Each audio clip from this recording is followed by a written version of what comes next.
క్రీస్తు నామానికి మహిమ కలుగును గాక.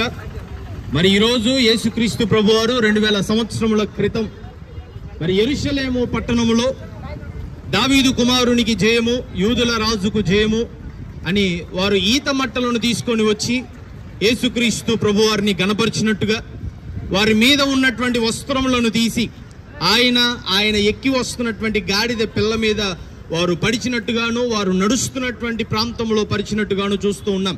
మొట్టమొదటిగా ఈ ఈత మట్టలను ఎందుకు పట్టుకొని తిరుగుతూ ఉన్నాము అంటే, ఈ ఈత మట్టలు విజయానికి, రాజరికానికి గుర్తు. It is the resemblance for the victory and royalty. విజయానికి, రాజరికానికి గుర్తుగా ఈత మట్టలు కనపడుతూ ఉంటాయి. అంతేకాకుండా దేవుడు ఈ రోజున గాడిద మీద ఆయన వచ్చి ఉన్నాడు.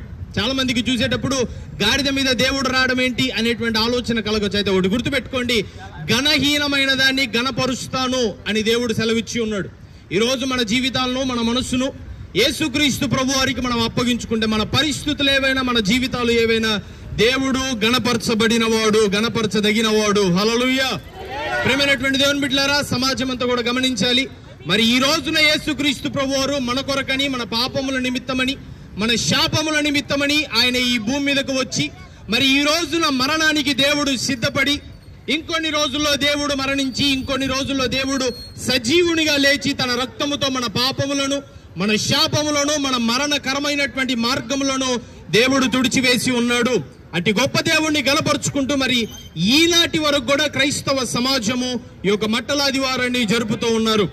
బోలో యేసు మహారాజుకే, యూదుల రాజుకే, రాజుల రాజుకే, రానై ఉన్న యేసు ప్రభుకే, దేవుళ్ళ దేవుడికే, బోలో యేసు మహారాజుకే.